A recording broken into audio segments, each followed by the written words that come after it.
Hi, it's Gary with Successful Gardens, and today I'm going to talk to you about one of my favorite holiday flowers, and that's the Hypaeastrum. Hypaeastrum, you might not be familiar with the Hypaeastrum name.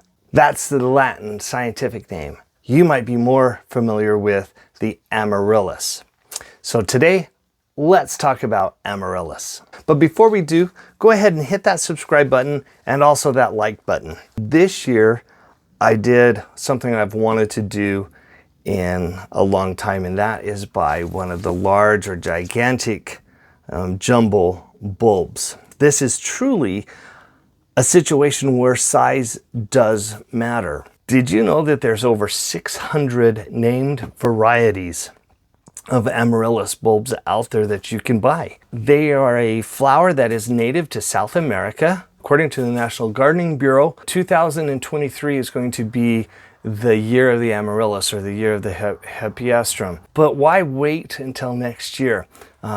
This year, I bought in several different varieties of Amaryllis to add to my collection. I actually currently have about 18 Amaryllis bulbs that I grow year after year. There's several options that how you can buy Amaryllis bulbs. Mail order catalogs, your local garden center. These large giant ones that I got at my local garden center. I could buy them mail order catalog, but looking at all the size availability that I could find, I was not getting even the same size. Let's talk about size first.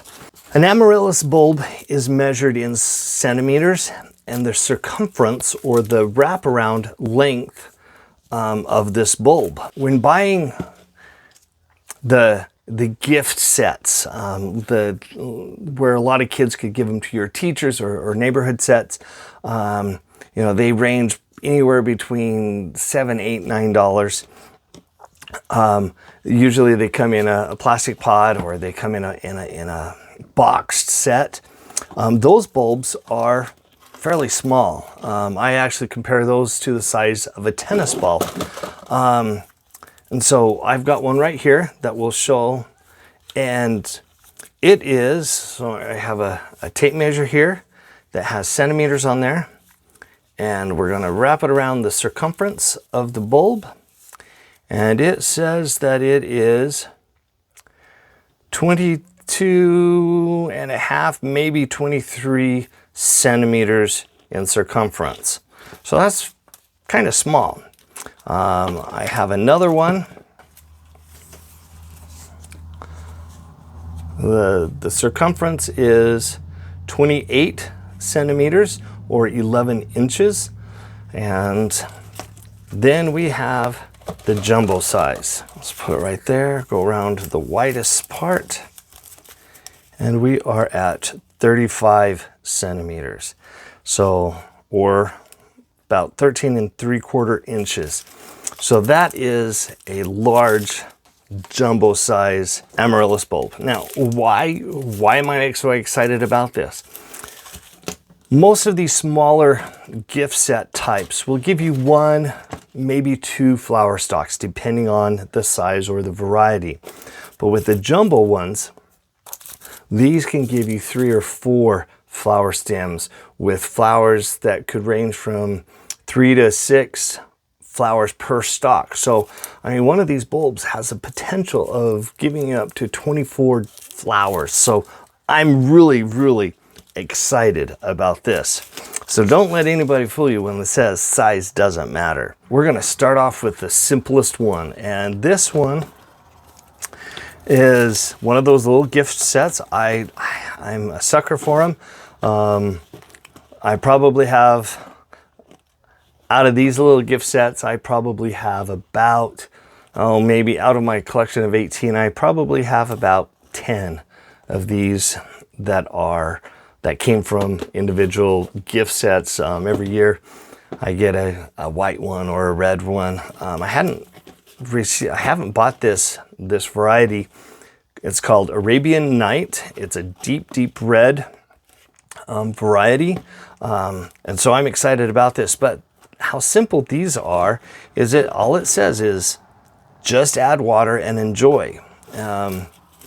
Now, and on the package, it gives you the growing instructions. And so if you're not quite sure how to do it, they come fairly pre-planted. Like you say, all it says is add water. It has given a peat moss. I would almost say this is a cocoa core based potting soil. It's very dry. When you add water, it does not have any drainage holes, so you want to be careful how much water you do add, because you can actually cause a amaryllis bulb to rot if it's sitting in a lot of water. So you want to be really careful about that. But if the shipping hasn't disturbed the soil when planting, you just want to make sure that the bulb that is there is planted about 1/3 to 1/2 depth. Don't bury it all the way up to the neck of this. As I'm just taking off some of the dried outer layers, and so that will actually help stimulate some new growth. But as you clean that off, you can see that the bulb is nice and healthy. It's good coloring. And so you don't have to do this on the cleaning aspect of it, but you do want to be careful. Now, fun fact about this one, it's already producing a third bulblet.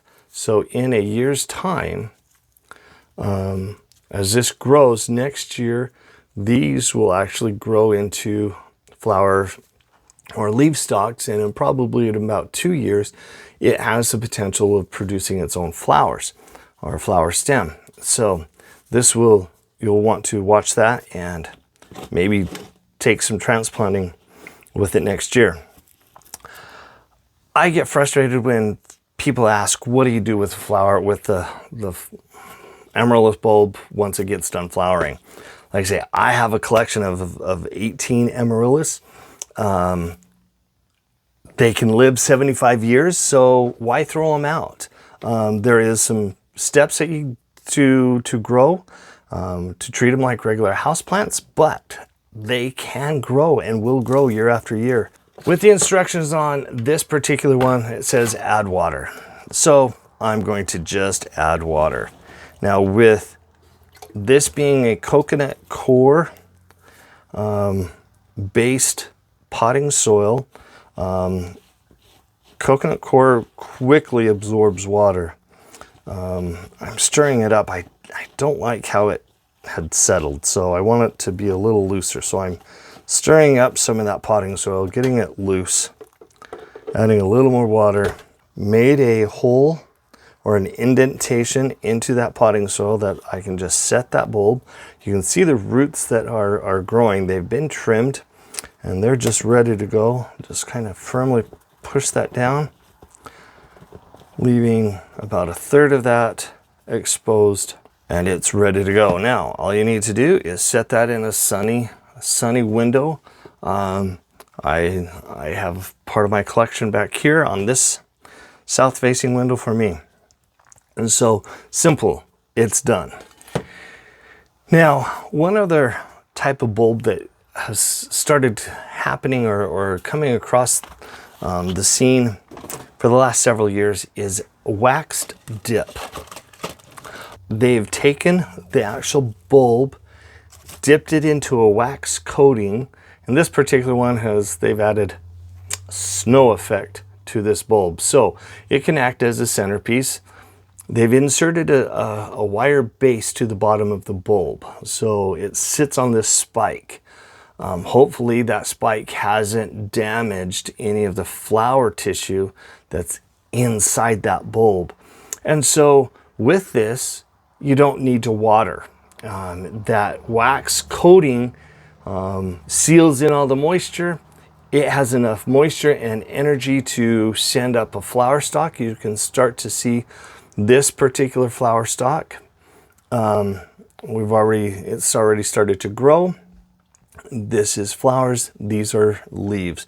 So it's ready, it's done. You can just set that on the table and just let it go.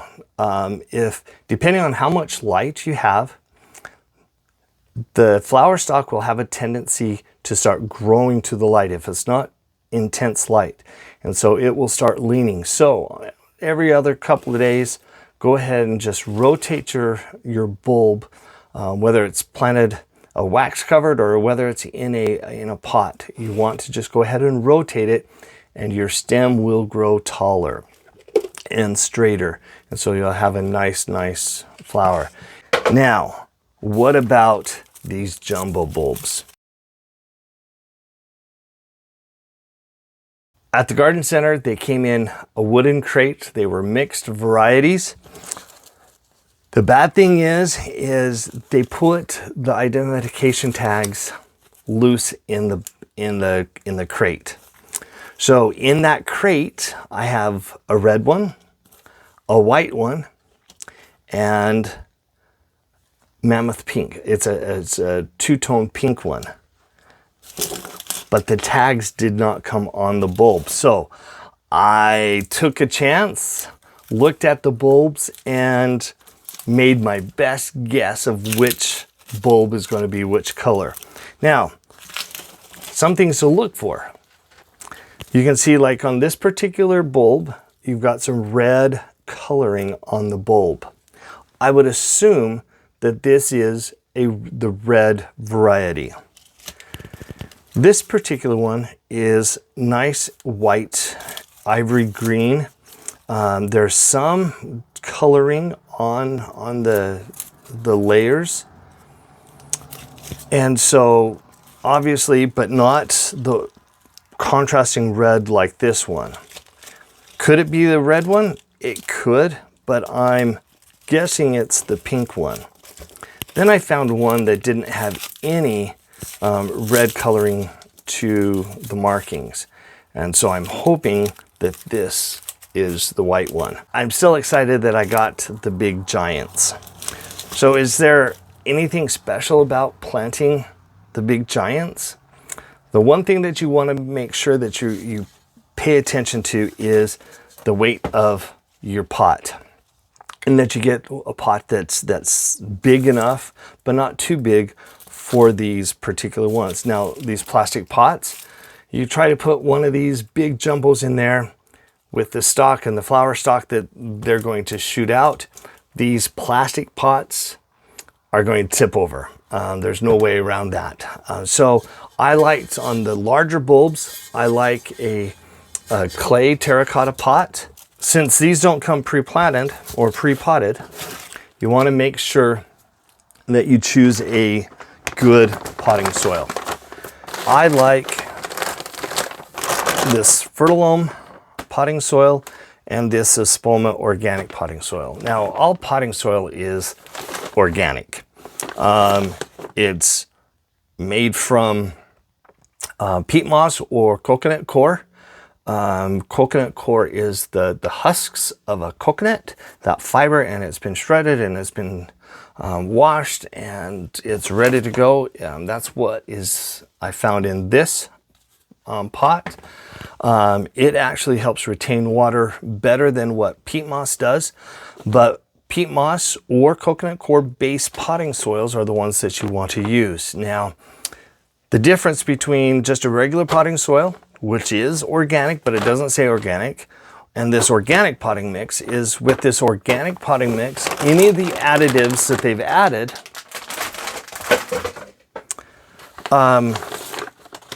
it also is organic. It contains earthworm castings, microtone, which is mycorrhizae. It's a fungus, healthy, beneficial fungus. Alfalfa meal, kelp meal, and feather meal. And those are the fertilizer ingredients, like nitrogen, phosphorus, and potassium, giving your sources of that. And those are all organic based. So this is a good organic based potting soil.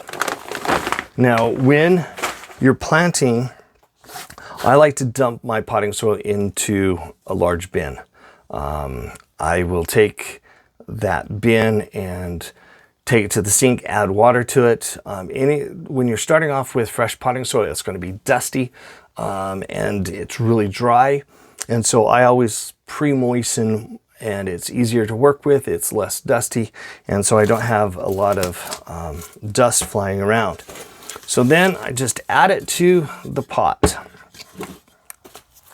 Take my bulb, rule of thumb again with Amaryllis, only plant between 1/3 to halfway up the bulb. Do not submerge the whole bulb into the soil. These roots, you can soak these roots, you know, the bulb in an inch of water in a large pot or a pan, if you will, for say 20 minutes, maybe even half hour, letting these roots hydrate. You can definitely see that this particular root is a little more plump, has more moisture in it than what this particular one does.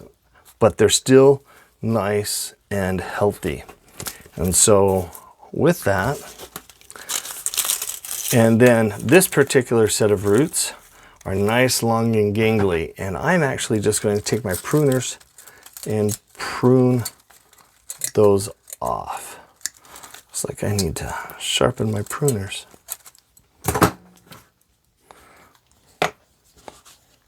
So my little floral snips and cut those off. All right, there we go. So those are ready. Now with this particular one, you don't need to remove any of the outer layering unless by chance it's really loose, and then if it just naturally falls off, let it do that. I'm making a small indentation into this potting soil, the deeper part there that allows for that root base. On a pot for Amaryllis,